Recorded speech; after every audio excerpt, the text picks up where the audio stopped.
자, 안녕하세요. 우리 일산 베델교회 초등 5, 6학년 우리 학생 여러분 안녕하세요. 이진희 목사입니다. 자, 오늘은 우리가 교회가 알고 싶다 마지막 네 번째 시간을 갖도록 하겠습니다. 여러분들 오늘 이 책을 만약에 다 읽었거나 또는 저와 함께 책 리뷰를 함께 했다면 여러분들 교회가 무엇인지 정확하게 잘 알았을 거라 생각되어집니다. 책을 보기 전에 먼저 구독과 좋아요, 알람 설정까지 꼭 부탁드리도록 하겠습니다. 시작할게요. 자, 교회가 무엇인가의 네 번째, 자, 예수님을 따라서입니다. 예수님을 따라서 네 번째 챕터입니다. 자, 이 예수님을 따라서 여기 보면 이제 친구 이 찬호가 교회에 대해서 잘 배우고 잘 알게 된 겁니다.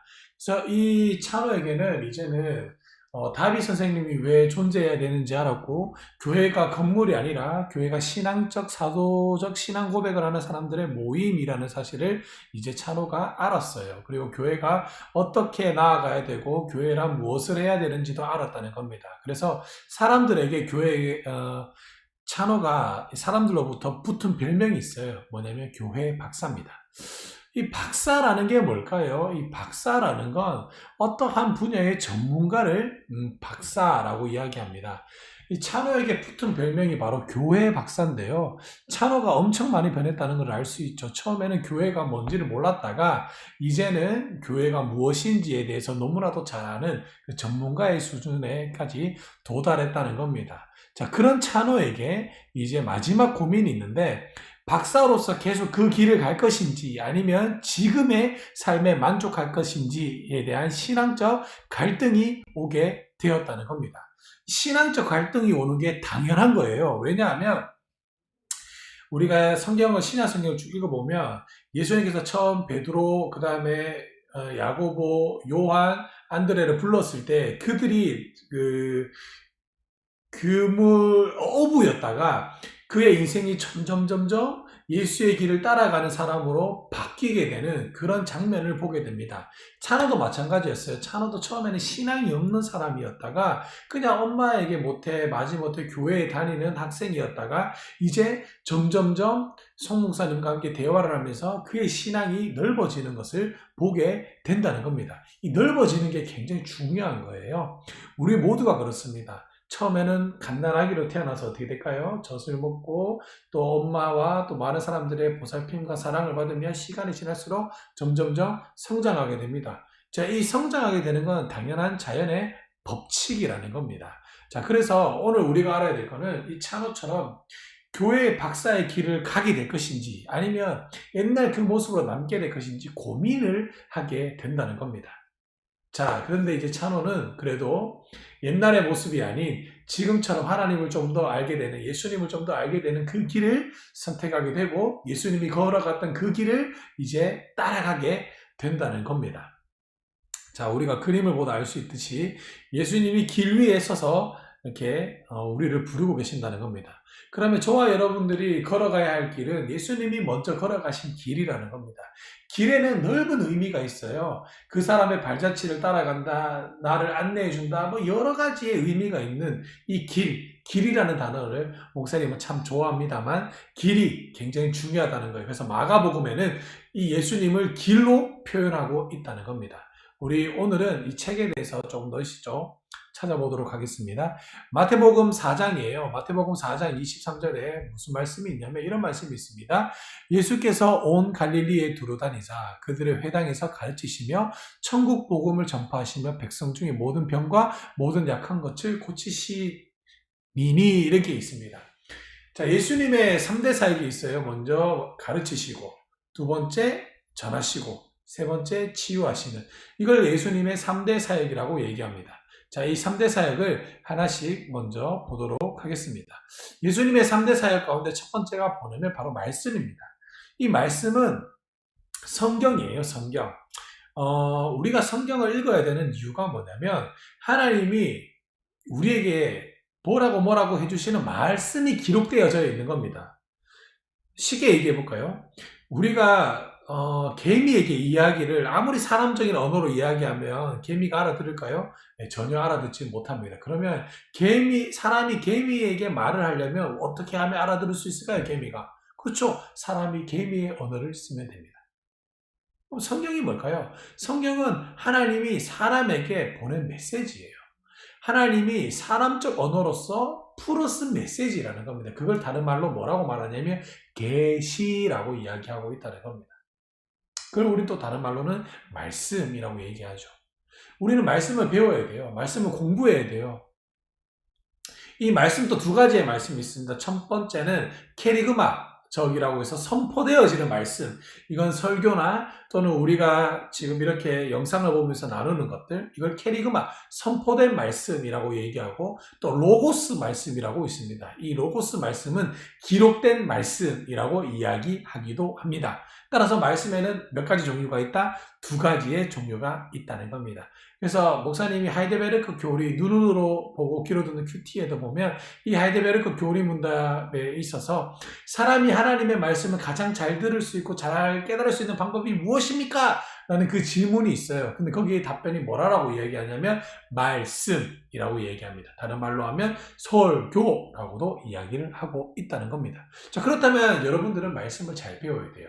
말씀을 잘 배울 수 있는 방법은 물론 여러분들 성경 읽는 것도 중요하지만 목사님이나 또는 부모님 또는 선생님으로부터 말씀을 배워야 한다는 것입니다. 목사님 말씀 너무 어려워요. 말씀을 이해하기가 힘들어요. 물론 그럴 수 있습니다. 그리고 제가 어떻게 말씀을 가르칠 수가 있죠? 가르칠 수 있어요. 여러분들 지금 5학년, 6학년이죠? 예를 들어서 6학년은 몇 학년을 가르칠 수 있을까요? 그렇죠. 1학년, 2학년, 3학년, 4학년, 5학년 가르칠 수 있습니다. 5학년은요. 또 자기보다 낮은 1학년, 2학년, 3학년, 4학년 가르칠 수 있습니다. 마찬가지예요. 어려운 게 아니에요. 하나님의 말씀이 무엇이라는 거.